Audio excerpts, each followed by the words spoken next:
selamat pagi teman-teman semua. Pagi, Pak. Oke, sebelum kita mulai, kita absen dulu ya.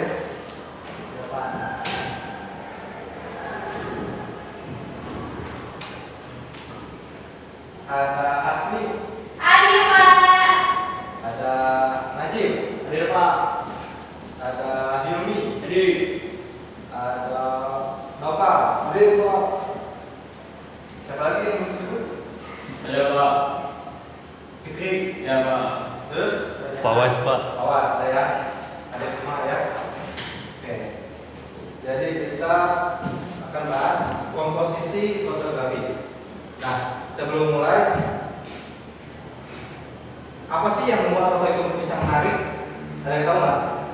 Komposisi, Pak. Komposisi, Pak. Ya, ini jawabannya ya. Betul, Pak. Nah, jadi terus komposisi dalam fotografi. Ada yang tahu nggak tujuannya? Kenapa komposisi dalam fotografi itu bisa berpengaruh ke hasil fotonya itu sendiri? Ada yang tahu nggak? Enggak, Tahu, Pak.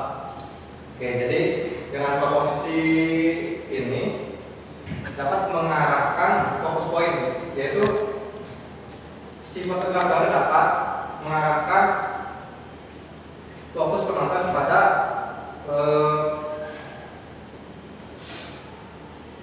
objek subjek utamanya. Terus ke definisi komposisi. Jadi definisi komposisi adalah pengaturan elemen visual dalam sebuah karya seni seperti fotografi untuk menciptakan rasa kesatuan, keseimbangan dan estetika. Nah, maksudnya itu bayangkan saat kalian ingin memotong suatu warga nih, ada banyak elemen dalam suatu frame itu, contohnya seperti barang, benda, warna. Nah, jika kalian tidak bisa mengatur elemen tersebut, nanti hasilnya bisa berantakan atau tidak menarik seperti itu. Nah, dengan komposisi belajar dan dengan mengetahui komposisi, kalian bisa mengatur elemen-elemen tersebut agar terlihat menarik. Terus ada penempatan elemen yang terdiri dari elemen komposisi dapat berupa objek, garis, bentuk, warna, tekstur, dan cahaya. Nah, selanjutnya ada titik fokus.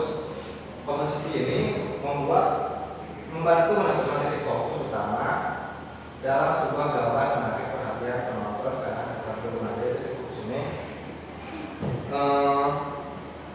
ibarat kayak di suatu gambar itu ada bagian yang paling menarik dari gambar itu sendiri. Contohnya tuh biasanya tuh kayak yang paling menonjol tuh ini ceritanya gitu. Dan seperti itu. Terus ada harmonisasi. Di harmonisasi ini ada elemen visual dikomposisikan secara harmonis untuk menciptakan kesatuan visual yang menarik dan memuaskan. Lanjut ke prinsip dasar komposisi. Prinsip dasar komposisi berfungsi sebagai pedoman untuk mengatur elemen visual dan fotografi. Yang pertama ada keseimbangan. Keseimbangan visual disertai dengan mendistribusikan elemen visual secara merata dalam bingkai. Jadi di suatu gambar itu jangan sampai berat sebelah gitu. Misalkan sebelah kanannya besar, nah sebelah kirinya jangan sampai kosong. Minimal ada sesuatu lah, jadi supaya seimbang gitu. Terus yang kedua ada kesatuan. Kesatuan visual dicapai untuk menyatukan elemen visual menjadi satu kesatuan yang komprehensif.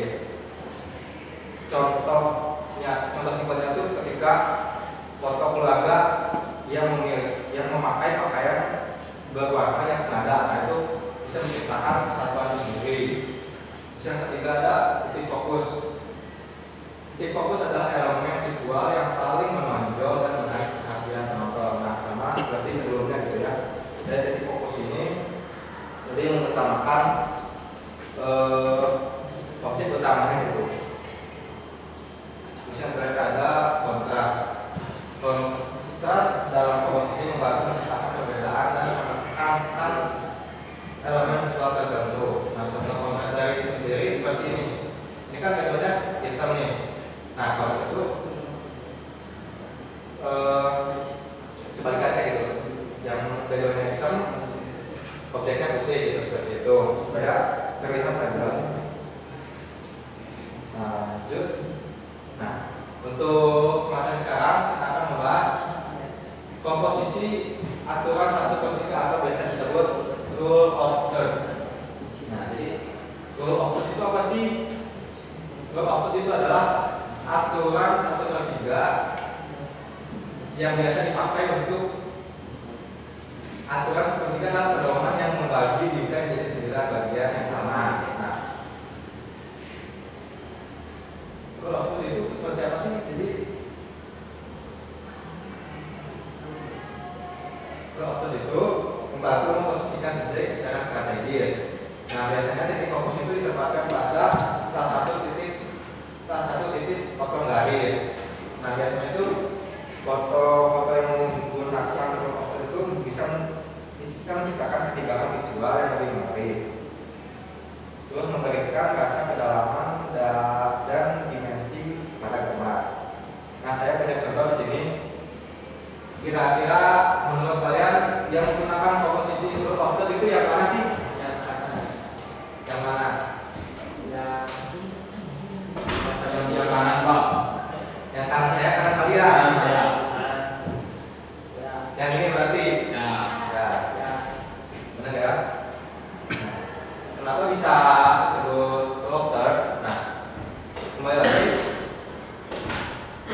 Rule of third itu adalah memposisikan subjek secara strategis. Terus titik fokusnya itu ditempatkan pada salah satu potongan garis. Nah, ini potongan garis ini.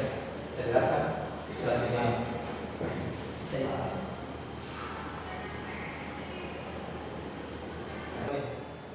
Nah, menurut kalian yang mana? Yang kiri. Kiri siapa? Kiri saya. Kita Pak. Kita kan. Yang kanan, yang kanan. Yang kanan. Yang kanan kamu kiri. Kiri Pak. Kiri. Yang kanan. Yang kiri. Kanan Pak. Dua-duanya Pak. Dua-duanya. Bisa dua-duanya. Dan dua-duanya. Coba saya pengen tahu kalau lihat ini kenapa seperti itu? Saya main kiri Pak. Yang tadi sebelah kanan. Kiri itu Fikri ya Pak. Coba. Pak. Coba kalau misalnya kanan. Karena menurut saya itu pas aja. Kalau yang ini kenapa bisa? Karena pasnya ada di belakang. Di sana. Di satu pertiga di kebelah kiri yang sekarang. Oke, benar ya. Oke. Sebelum pelajaran ini akhiri, saya masih tugas. Jadi untuk pertemuan depan, saya minta kalian ngambil foto dengan komposisi rule of third ini. Minimnya 5 foto sudah cukup. Itu per orang Pak atau berkelompok? Ya, untuk sekarang per orang dulu dah. Kalau nggak punya kamera gimana Pak? Ada kamera handphone. Oke. Oke, mungkin seperti itu saja pelajaran hari ini dari Bapak. Sekian. Terima kasih. Wassalamualaikum warahmatullahi wabarakatuh. Waalaikumsalam.